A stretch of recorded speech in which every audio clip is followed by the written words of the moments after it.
Hello and welcome to SS college YouTube channel. मेरा नाम है अश्वर्धन सिंह चौहान और आज हम बात करेंगे क्लास पढ़ने वाले हैं जो वो है क्लास 7th का अगला चैप्टर नंबर 6 जो कि है रेशियो, परसेंटेज एंड प्रोपोर्शन। देखो आपको डिवाइड पता है ना, डिवाइड क्या होता है। बस डिवाइड से ही यूँ समझ लीजिए एक नई चीज़ सीखेंगे, वो है रेशियो, और उसके आगे हम सीखेंगे परसेंटेज और proportion.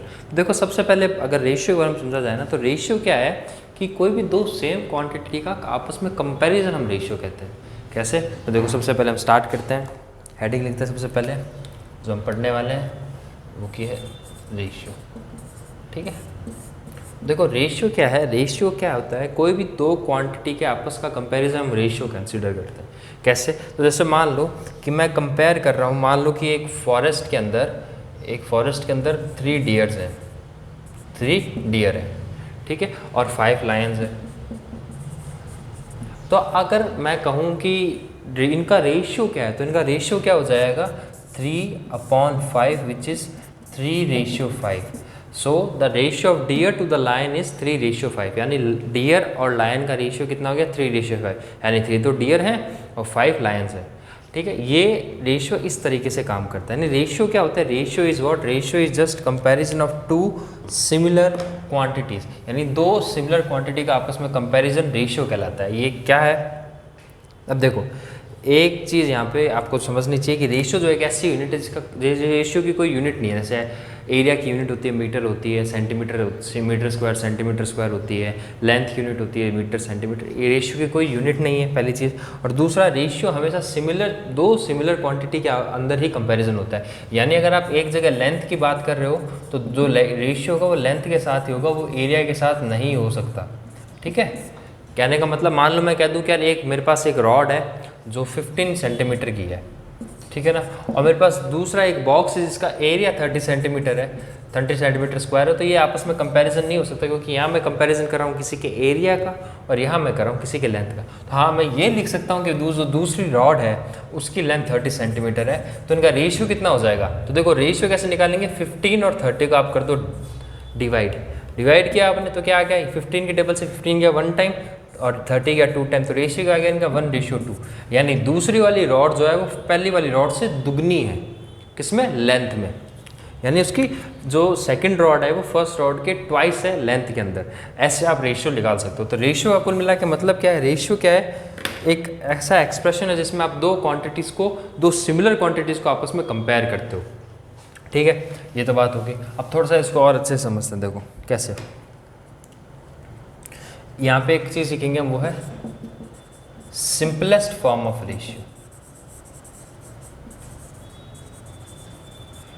Simplest form of ratio का क्या मतलब है, देखो आपको दो क्वांटिटीज दी होंगी, ठीक है ना, आपको उनको आपस में कंपेयर करना है। सिंपलेस्ट फॉर्म का क्या मतलब है, एक चीज़ बताओ, जब भी अपन किसी दो क्वांटिटी को आपस में, जैसे मैं लिख दिया 12:13, ये जो है ना, ये दो डॉट, इनको क्या बोलते हैं, रेशियो। तो आप इसको कैसे स्पेल करोगे, 12:30। ठीक है, तो आपको क्या दिया हुआ है, 12:30 दिया हुआ है। वो क्या देता है कि इसको सिंपलेस्ट फॉर्म में लिखो। तो एक चीज़ नोट करनी है, सिंपलेस्ट फॉर्म का मतलब क्या होता है कि इन दोनों के बीच का अगर कोई कॉमन हाई फैक्टर है, कॉमन फैक्टर से मेरा मतलब है HCF, इसका इन दोनों का कोई ना कोई कॉमन HCF होगा, उसको आपको इन दोनों में से हटाना है। यानी जो इन दोनों का कॉमन HCF है उससे आपको डिवाइड करना है। तो देखो 12 और 30 किसकी टेबल में आते हैं, 3 की टेबल में भी आते हैं, ये दोनों 2 की टेबल में भी आते हैं। अब देखो 2 और 3 की टेबल में आ रहे हैं, यानी इसका मतलब ये 6 की टेबल में आएंगे, यानी कहीं ना कहीं 6 की टेबल में आते हैं, 6 2 और 6 5। अब देखो 2 और 5 आपस में इन दोनों में कोई भी HCF नहीं है, इनमें कोई भी कॉमन फैक्टर नहीं है, क्योंकि दोनों प्राइम है। यानी कहीं ना कहीं ये दोनों क्या है, इसकी सिंपलेस्ट फॉर्म है। ठीक है, यानी ये रेशियो और ये रेशियो आपस में बराबर है। अब ये करना, जो मैं क्या कहना चाह रहा हूँ कि ये रेशियो यानी 2:5 is equal to 2:5 is equivalent to the ratio. ये किसका साइन है, इक्विवेलेंट रेशियो है। ये किसका साइन है, जैसे अपन इक्वल्स टू लगाते हैं ना, वैसे ये साइन है इक्विवेलेंट रेशियो का।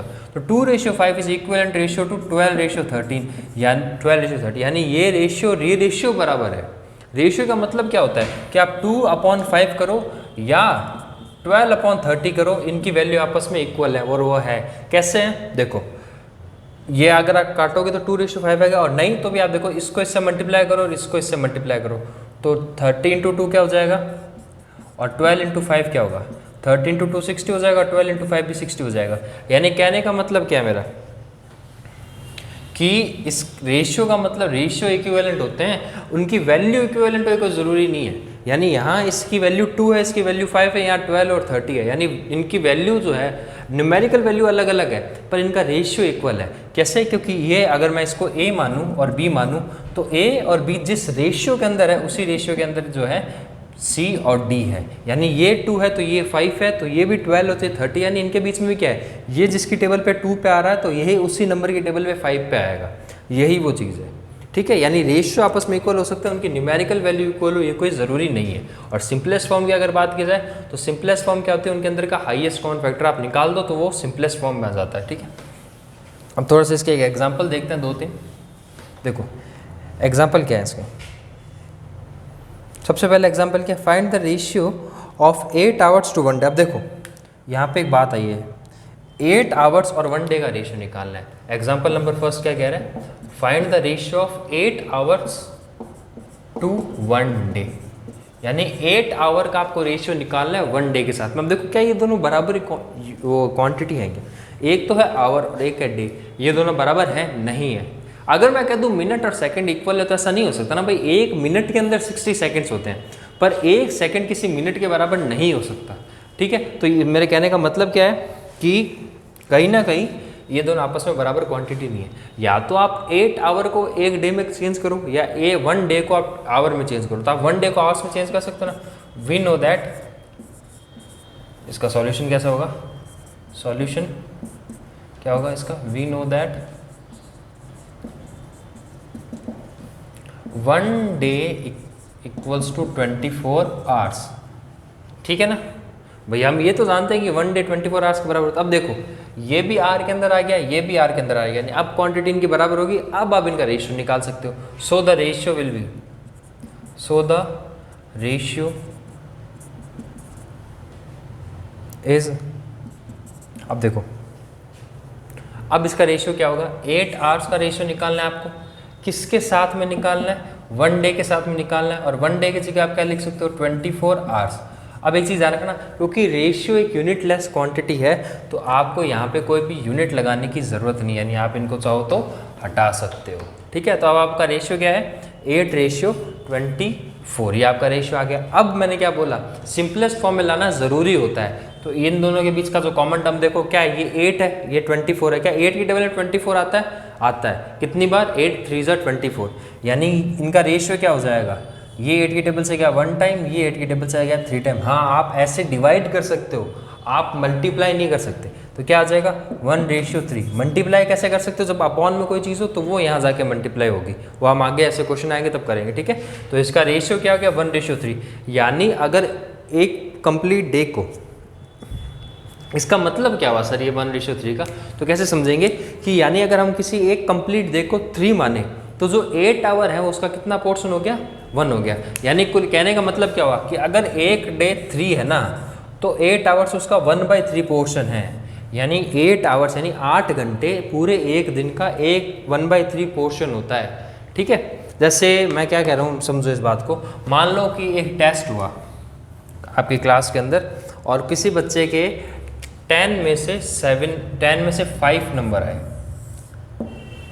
एक लड़के ने क्लास टेस्ट में 10 आउट ऑफ 5 स्कोर किया, तो अब मैं अगर मैं पूछूंगा कि उसने कितने % स्कोर किया, तो आप क्या करोगे, इनटू 100 कर दोगे परसेंटेज निकालने के लिए। आप इसने काटा, क्या आ जाएगा ये 5 10 ज़ा 50% आ गया। और कोई एक बच्चा होगा वो कहेगा यार तू तो आधे नंबर लेके आया। आधे का क्या मतलब हुआ, वो उसका आप पोर्शन बता रहे हो कि कितना पोर्शन वो लेके आया। और पोर्शन कब आता है, जब आप उसका रेशियो देखते हो। पोर्शन भी आगे आएगा, तो पोर्शन कब आता है, जब आप उसका रेशियो देखते हो। और इसका रेशियो क्या है कि देखो ये 5 तो हो गया 1 और 10 हो गया 2, यानी पेपर जो था वो 2 था तो ये कितना लेके आया 1। यानी अगर पेपर 2 नंबर का होता तो वो 1 लेके आता, अगर पेपर 4 नंबर का होता तो वो कितने लेके आता, 2 नंबर लेके आता। अगर पेपर 5 नंबर यानी पेपर अगर 2 5 ज़ा 10 नंबर का होता तो वो कितना लेता, 1 × 5 नंबर लेके आता।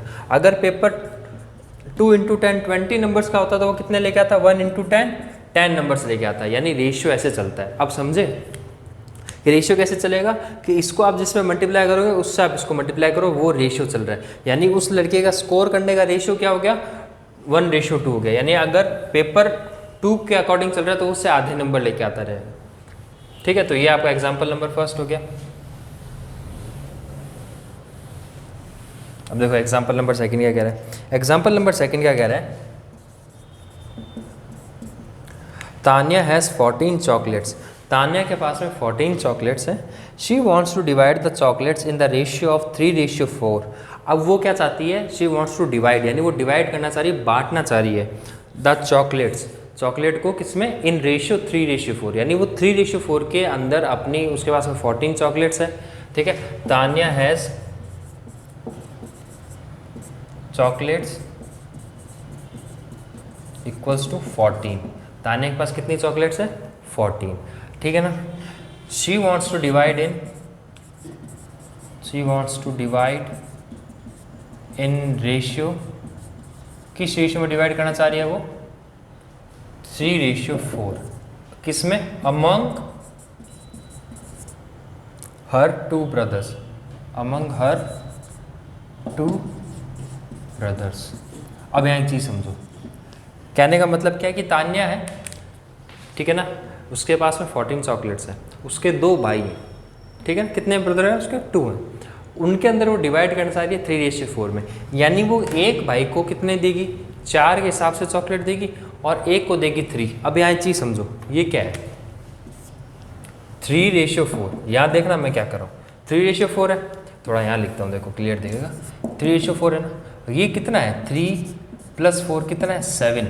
अगर तान्या के पास में 7 चॉकलेट्स होती, अभी तो 14 है, समझो, अगर तान्या के पास में 7 चॉकलेट्स होती तो वो अपने एक भाई को तो देती 3, एक भाई को कितनी देती, 3, और एक भाई को देती वो 4, समझे। यानी अगर तान्या के पास में 7 चॉकलेट्स होती तो वो कितनी, एक भाई को तो देती 3 और एक भाई को देती वो 4। पर तान्या के पास कितनी है, तान्या के पास 14 है। 14 क्या होता है, 7 × 2 = 14 चॉकलेट्स है। यानी अब वो क्या करेगी, इस साइड 2 का मल्टीप्लाई हुआ तो इस साइड भी किया आपने, यानी अब वो क्या होगा, एक भाई को तो देगी 6 और दूसरे भाई को देगी 8। ठीक है, ये तो रफली आपको समझाया है कि समझो, अगर 3:4 में डिवाइड करिए, अगर अब मैं कह दूं यहाँ पे 21 चॉकलेट्स होती तो × 3 होता, तो ये भी × 3 होता, तो एक भाई को तो देती वो 9 और एक भाई को देती वो 12, यानी इस रेशियो में डिवाइड होता है। अब आप इसको अच्छे से करेंगे क्वेश्चन को, तो देखो किसी ना किसी भाई को तो 3 रेशियो में मिलेगी ना, तो पहले 3 वाले को करते हैं। तो 1 ब्रदर गेट्स, कैसे मिलेगा उसको, थोड़ा सा यहाँ लिखते हैं,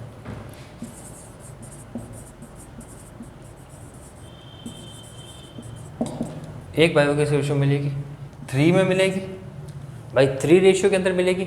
और वैसे टोटल रेशियो कितना है, 3 और 4 कितना हो गया, टोटल कितना हो गया, 7, ठीक है ना, 3 और 4 टोटल कितना हो गया, 7। और वैसे कितनी चॉकलेट्स हैं, 14, उसको आपने मल्टीप्लाई कर दिया तो उसको कितनी मिलेगी, तो एक भाई को तो मिलेगी 6 और दूसरे भाई के लिए अनदर, ठीक है ना, एंड अदर विल गेट, और दूसरे भाई को क्या मिलेगा, तो देखो 4 है अपॉन 7 × 14 क्या हो जाएगा, 2, तो 4 × 2 = 8, यानी दूसरे भाई को कितनी मिलेगी, पहले वाले को मिलेगी 6 और दूसरे भाई को मिलेगी 8। ठीक है, तो आप समझे क्या होगा, यानी एक भाई को तो मिलेगी यहाँ पे 14 चॉकलेट्स, मतलब सॉरी 14 चॉकलेट्स थी, उसने 3:4 में डिवाइड किया, 3:4 के अंदर डिवाइड करने के बाद में क्या हुआ कि भाई देखो, एक भाई को तो मिलनी थी 3 रेशियो के अकॉर्डिंग एक भाई को मिलनी है, और 14 के अकॉर्डिंग 4 के अकॉर्डिंग दूसरे भाई को मिलनी है। तो उसने क्या किया, 3/7, 7 क्यों किया अपने यहाँ पे, ये 7 इसलिए किया क्योंकि टोटल रेशियो कितना है, 7 है, यानी टोटल, मैंने क्या बोला, अगर 7 होती तो 3 उसको मिलती, तो टोटल रेशियो कितना हो गया, 7, और मिलनी कितनी है उसको, 3। वैसे ही यहाँ पे टोटल 7, मिलनी कितनी है उसको, 4, तो उसके अकॉर्डिंग, और एक्चुअल में है कितनी चॉकलेट्स, तो एक्चुअल में है 14, तो इसके अकॉर्डिंग मिली उसको और आंसर आ गया आपका। ठीक है, तो यहाँ पे आपका एग्जाम्पल नंबर 2 कंप्लीट हो गया। अब चलते हैं नेक्स्ट एग्जाम्पल के ऊपर। देखो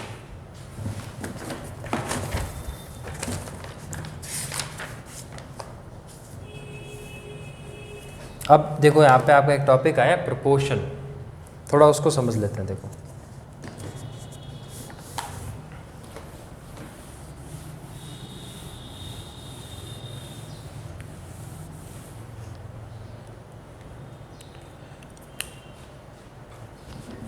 टॉपिक क्या आपका आपका यहाँ पे प्रोपोर्शन, ये आपका टॉपिक है। प्रोपोर्शन क्या होता है? जब भी दो रेशियो आपस में इक्वल होंगे तो हम उनको क्या कहेंगे, वो एक फिक्स प्रोपोर्शन के अंदर है। फिक्स प्रोपोर्शन का मतलब क्या हुआ? तो एक चीज़ समझो, मान लो आप कोई जूस बनाते हो, ठीक है ना, आपने कोई जूस बनाया, तो उस जूस के अंदर क्या करेंगे आप, एक फिक्स प्रोपोर्शन के अंदर आप मिल्क ऐड करेंगे, उसमें फिक्स प्रोपोर्शन के अंदर आप एक फ्रूट पल्प ऐड करेंगे, एक फिक्स प्रोपोर्शन होती है ना। अब आप चाहे वो अपने घर पे बनाएं या किसी और के घर पे जाके बनाएं, वो उसी प्रोपोर्शन के अंदर होता है। फॉर एग्जांपल मान लो कि आपके घर में कोई खाने की चीज़ बनती है, तो वो आपके घर में जैसे बनती है वहीं दूसरे घर में बने, कोई ज़रूरी नहीं है, हो सकता है वहाँ जो मसाले हैं वो ज़्यादा डाल जाते हैं, मतलब उनका प्रोपोर्शन ज़्यादा हो। यानी फिक्स रेशियो, दो रेशियो कब इक्वल होंगे? जब उनका प्रोपोर्शन इक्वल हो। कैसे? देखो, सॉरी, दो रेशियो जब इक्वल होंगे तो वो क्या माना जाएगा कि वो आपस में एक प्रोपोर्शन के अंदर है। जैसे मान लो मैं कह दूँ 3:5 है, यानी अगर एक चीज़ 5 है तो दूसरी चीज़ कितनी है उसमें से? 3 के बराबर है। वैसे ही अगर मैं यहाँ लिख देता 25:15, तो ये रेशियो इक्वल नहीं है क्या?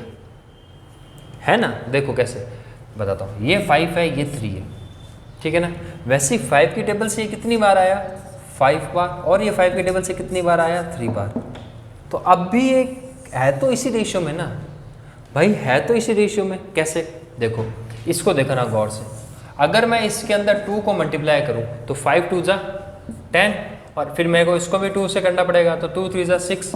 तो ये भी 5:3 के अंदर है। अगर मैं इसको 3 से मल्टीप्लाई करता हूँ तो 5 3 जा 15 और 3 3 जा 9। ऐसे अगर मैं इसको 5 से करता हूँ तो 5 5 जा 25, और इसको भी करना पड़ेगा फिर 5 से, 3 5 जा 15। ये देखो, है ना, ये इक्वल नहीं है आपस में,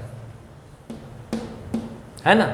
यानी प्रोपोर्शन का मतलब क्या हुआ? रेशियो की, ये मत देखो कि यार ये तो 3 है और ये 15 है तो सर इनकी वैल्यू इक्वल नहीं है।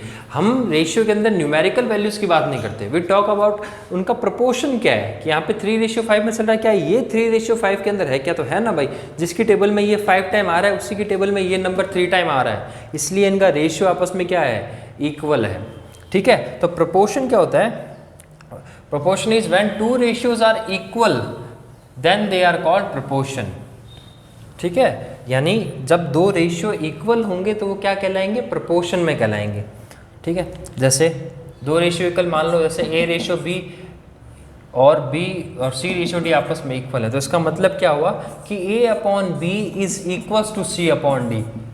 यानी अगर आपको कह दे क्या बताओ क्या ये दोनों रेशियो इक्वल हो, तो आप क्या करेंगे? A/B is equals to C/D करेंगे। उसके बाद आप क्या करेंगे? क्रॉस मल्टीप्लाई करेंगे, यानी आप क्या चेक करेंगे? AD into CB। अगर ये आपस में इक्वल आया तो ये दोनों इक्वल ये रेशियो इक्वल प्रोपोर्शन में, और ये रेशियो एक प्रोपोर्शन है। अब एक चीज़ और गौर करना है यहाँ पे, ये जो होता है ना, ये A इंटू D का सम, वो A इंटू D का मतलब क्या है कि फर्स्ट टर्म और फोर्थ टर्म, ध्यान रहे इनको कैसे कहा जाता है? First term, second term, third term, fourth term, proportion के अंदर अगर ये हो तो फर्स्ट टर्म और फोर्थ टर्म के सम को हम क्या कहते हैं? फर्स्ट टर्म और फोर्थ टर्म के प्रोडक्ट को हम कहते हैं एक्सट्रीम्स। क्या कहते हैं? एक्सट्रीम्स। और सेकंड टर्म और थर्ड टर्म के प्रोडक्ट को हम क्या कहते हैं? मीन। क्या कहा जाता है इसको? मीन। इसको मीन क्यों कहा जाता है? क्योंकि देखो यहाँ पे कितने नंबर है? 4, और इन दोनों का मिडिल क्या होता है? 4 का मिडिल क्या होता है? या देखो 1 2 1 2, यानी यहाँ से ये इक्वल है, यहाँ से ये मीन है, ये मीन है, तो ये क्या है? ये तो मिलाते हैं मीन, और ये कहलाते हैं एक्सट्रीम्स। अगर एक्सट्रीम्स और मीन इक्वल हों किन्हीं दो रेशियो में, तो वो रेशियोज कहलाते हैं आपके प्रोपोर्शन, ठीक है। ये चीज समझो, यानी product of extreme, if between two ratios the product of extreme and the product of mean are equal, then those ratios are considered as proportion, ठीक है। तो देखो अब यहाँ पे एक और चीज समझो, अब आपको यहाँ समझनी है मीन प्रोपोर्शन और थर्ड प्रोपोर्शन, ठीक है। अभी हम क्या देखेंगे? अब यहाँ पे एक और चीज, इसको हम कहते हैं थर्ड प्रोपोर्शन।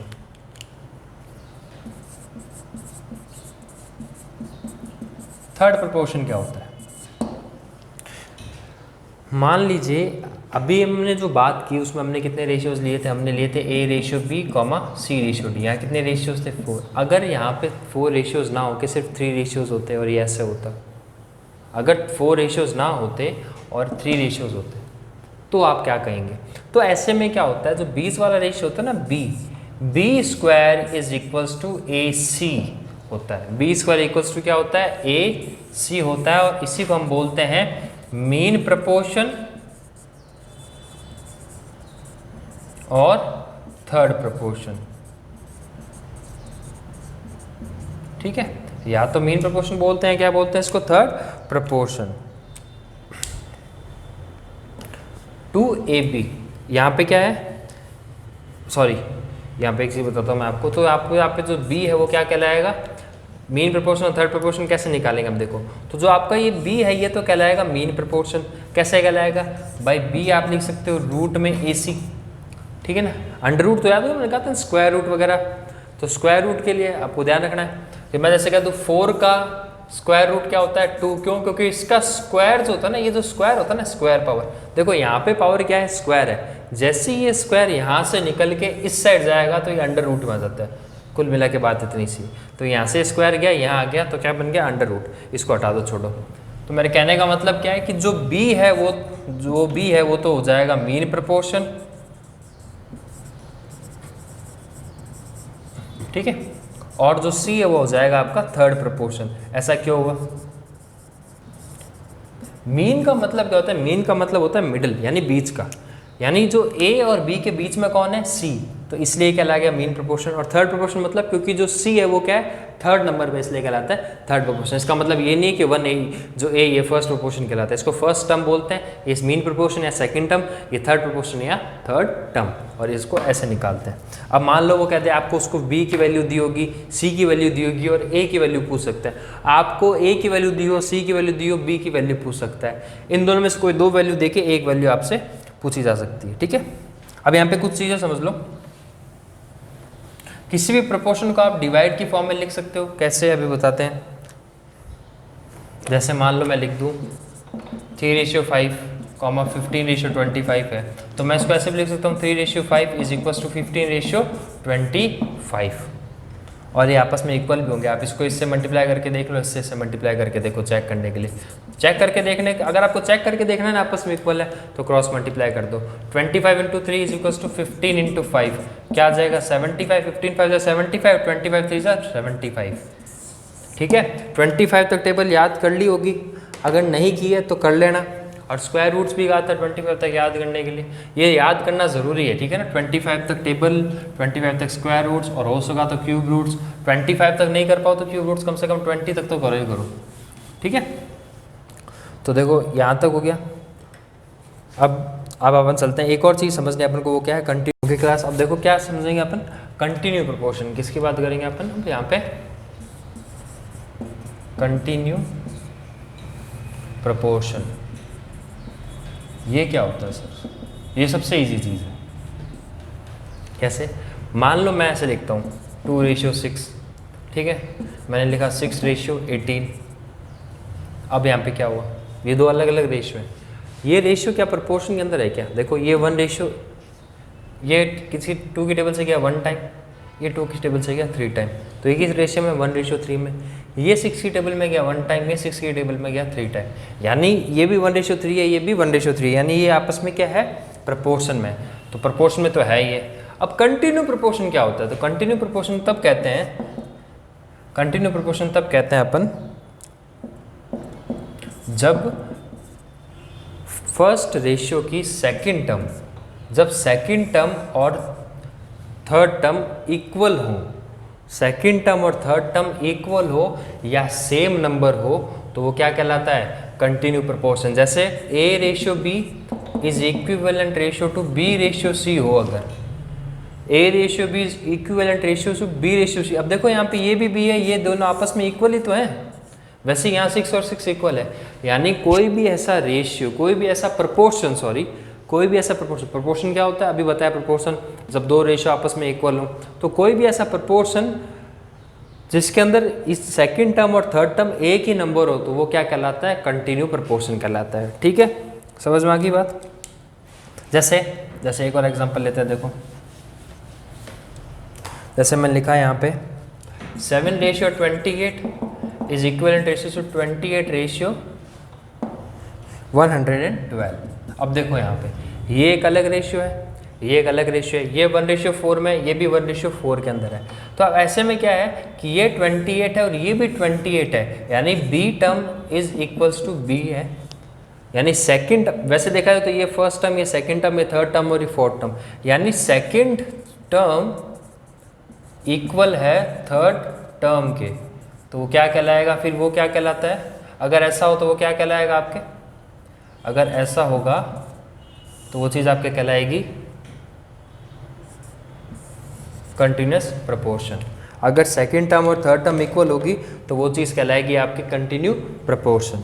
ठीक है, एक एग्जांपल और देखते हैं।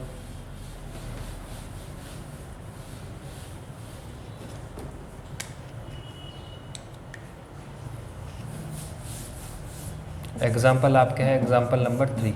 एग्जाम्पल नंबर 3 क्या कह रहा है, जावेद परचेज 12 पेन फॉर 96। अब देखो जावेद है, जावेद ने कितने पेन खरीदे, 12, कितने रुपीज़ में, 96 रुपीज़ में। तो देखो जावेद परचेज पेन कितने, 12 पेन इन 96 रुपीज़। ये किसका साइन है, ये रुपी का साइन है, यानी जावेद ने परचेज किए 12 पेन 96 रुपीज़ के अंदर। ठीक है, अब देखो each if he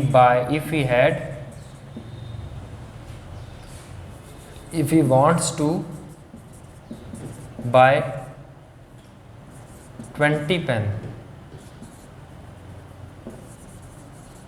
then cost आपको निकालनी है। क्या कह रहा है वो कि मान लो कोई जावेद नाम का लड़का है, उसने 12 पेन खरीदे थे 96 रुपीज़ में, और अब वो चाहता है कि वो 20 पेन और ख़रीदे, तो उसको कितने रुपए लगेंगे, यानी आपको कुल मिला के क्या निकालना है। मान लो मैं आपको कह दूं कि भाई आपने मान लो आपने 10 पेन खरीदे, और मैं कह रहा तो आपने 10 पेन जो है वो 50 रुपीज़ यानी 50 रुपये में खरीदे। तो 10 पेन आपने खरीदे 50 रुपये में, तो मैं आपको कह दूँ कि यार आपको 20 पेन खरीद के लेकर आना है, तो आप क्या कहोगे, मैं पूछूंगा आपसे कितने पैसे लेंगे, तो आप कहोगे सर देखो 10 पेन आए 50 के, यानी एक पेन आया 50 डिवाइडेड बाई 10, 5 रुपये का एक पेन आया, तो 20 पेन आएंगे 20 इंटू 5 100, तो 100 रुपये में आएंगे, है ना। वैसे ही जावेद कितने पेन लेके आया, 12 पेन लेके आया, कितने में लेके आया, 96 में लेके आया। तो आप कहोगे सर एक पेन आएगा 96/12 यानी 8 रुपीज़, 8 रुपीज़ का एक पेन आएगा, तो आप कितने पेन लाने, आप कहोगे सर 20, तो 20 इंटू 8 160, यानी कितने आएंगे 160 रुपीज़ के अंदर 12 पेन आएंगे। अब देखो कैसे करेंगे इसको, सॉल्यूशन क्या है इसका, let the cost of 20 pen, 20 pen की कॉस्ट अपन कितने मान लेते हैं, x। देखो अब यहाँ पे एक चीज़ समझो, 12 क्या है, अगर मैं इसको रेशियो में लेके चलूँ तो ये क्या हो गया, 12/96 इज इक्विवेलेंट रेशियो हो जाएगा वो 20/x। कैसे, यहाँ लिख के समझाता हूँ। देखो 12/96 वो इक्विवेलेंट हो जाएगा किसके, 20/x के। इक्विवेलेंट ही होगा ना भाई, क्योंकि एक पेन 8 रुपये का है तो 12 पेन 98 के, तो 20 पेन कितने होंगे वो आपको निकालना है। कैसे, तो ये क्या होगा, देखो 12 और 96 इक्विवेलेंट रेशियो है 12/8 के। तो देखो एक्सट्रीम्स का सम क्या हो जाएगा, एक्सट्रीम्स क्या होते हैं, ये और इसका प्रोडक्ट, तो प्रोडक्ट ऑफ एक्सट्रीम क्या हो जाएगा आपके, प्रोडक्ट ऑफ एक्सट्रीम हो जाएगा आपके 12x, और प्रोडक्ट ऑफ मीन हो जाएगा आपके 96 इंटू 20, यही होगा। तो अब देखो, और प्रोडक्ट ऑफ, क्योंकि ये प्रोपोर्शन के अंदर है तो क्या होगा, ये आपस में इक्वल होंगे।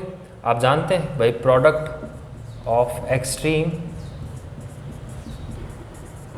इक्वल होगा प्रोडक्ट ऑफ मीन के, है ना भाई, आपस में दोनों इक्वल होंगे।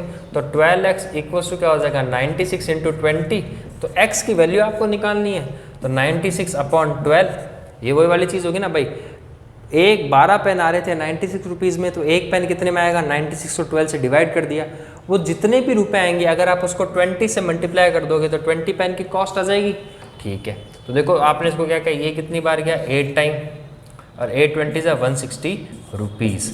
तो x की वैल्यू क्या आ जाएगी यहाँ पे 160 रुपीज़। अब अपन ने यहाँ पे क्या किया, देखो अपन ने क्या किया, आपने देखो जावेद कितने पेन लेके आया, 12 पेन लेके आया। कितने में लेके आया जावेद 12 पेन, तो जावेद लेके आया 12 पेन 96 के अंदर, 96 में लेके आया।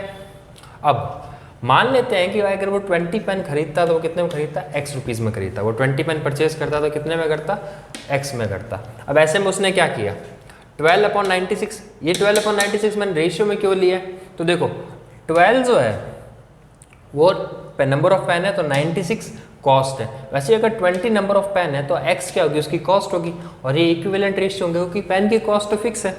तो प्रोडक्ट ऑफ एक्सट्रीम क्या हो जाएगा, इसको मल्टीप्लाई किया तो 12x, और प्रोडक्ट ऑफ मीन क्या हो जाएगा, इसको मल्टीप्लाई किया तो ये।